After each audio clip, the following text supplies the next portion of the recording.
Since 1979, these people have been terrorizing the world. They've got American blood on their hands, and here's what we accomplished in 20 days. Their missile program has been obliterated. But their we saw nuclear the missile program that went has been towards obliterated, Garcia. and they're running out of money. So here's what I tell President Trump. Keep it up for a few more weeks. Take Kharg Island, where all of the resources they have to produce oil. Control that island. Let this regime die on a vine. Is this going to, though, take Kharg Island? Is it going to involve U.S. troops on the ground? Let me just read you something from The Atlantic. Does an assessment on that. They say U.S. troops may well take Kharg Island. We believe in their ability to do so, but only to endure ballistic missile strikes, drone attacks, petrochemical smoke, all without a reliable means of obtaining logistical support. The result could be a grinding war of attrition. They talk about how far away they would be from resupply. I'm sort of tired of all this armchair quarterback, and this has been an amazing military operation. God bless the fallen. But it's a difference when we talk about troops on the ground. I trust the Marines, not that guy. I trust DOD. We got 2 Marine expeditionary units sailing to this island. We did Iwo Jima. We can do this. The Marines, my money is always on the Marines. I don't know if you take the island or you blockade the island, but I know this.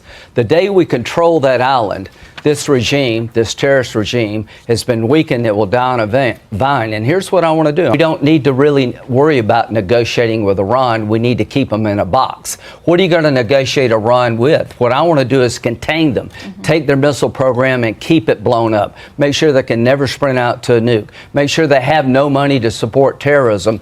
Control the island and let them die on a vine, and hopefully the people will rise up. What I'm looking for is defanging Iran so we can move to peace.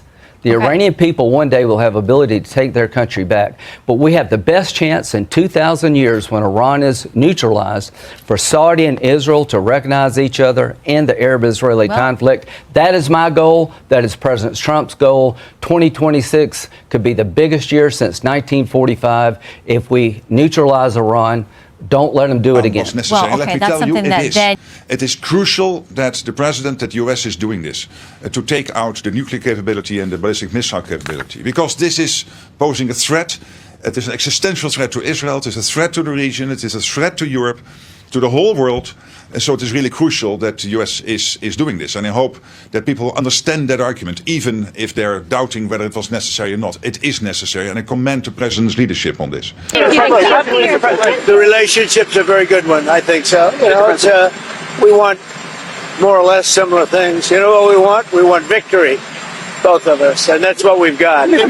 President, how will the operation? Well, you know, I may have a plan or I may not, but how would I ever say that to a reporter? If I said that to a reporter, Marco would say, "Please, sir, let's bring you over to the helicopter immediately." Right? I can't tell you that. It's certainly a place that's people are talking about, but I can't say. The war was militarily won. We have in our hemisphere a regime operated by an indicted narco-trafficker that became a base of operation for virtually every competitor, adversary, and enemy in the world. It was, for Iran, their primary spot of operation in the Western Hemisphere was Venezuela. For Russia, their primary base of operation in the Western Hemisphere, along Cuba and Nicaragua, was Venezuela. In the case of China, China was receiving oil at a huge, about $20 a barrel discount, and they weren't even paying money for it. It was being used to pay down debt that they were owed. This is the oil of the people of Venezuela, and it was being given to the Chinese as barter at a 20%, at a $20 discount per barrel in some cases. And so you had basically 3 of our primary opponents in the world operating from our hemisphere from that spot.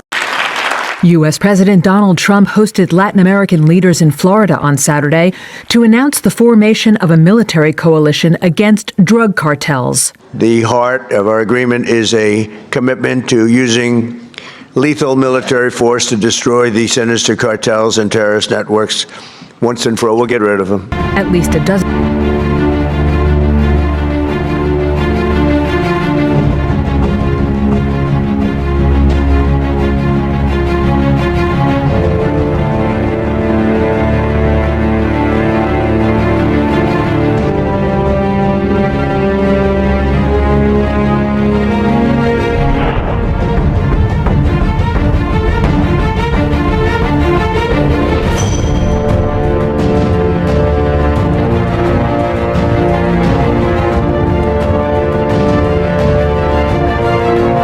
War in this context and in pursuit of peace is necessary.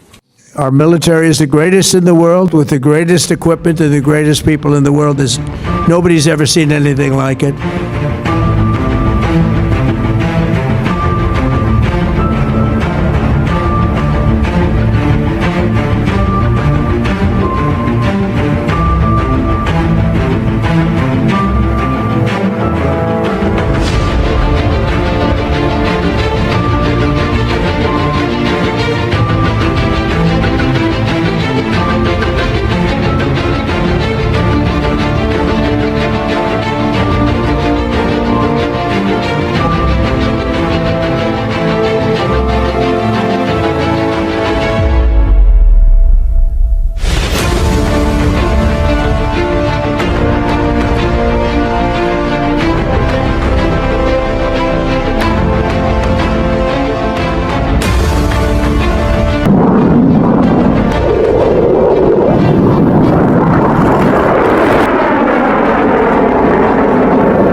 They're not the bully of the Middle East anymore.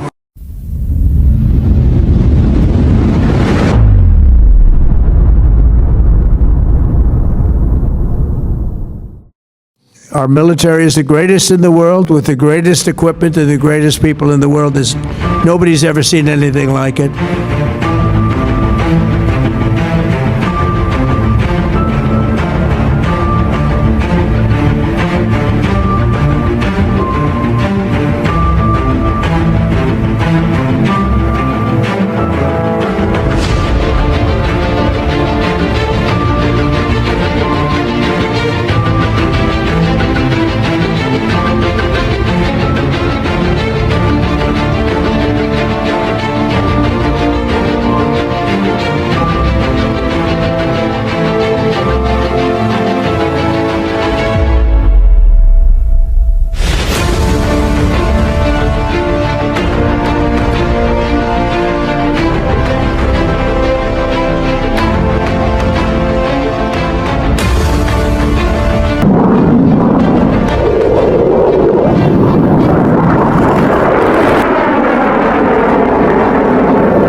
They're not the bully of the Middle East anymore.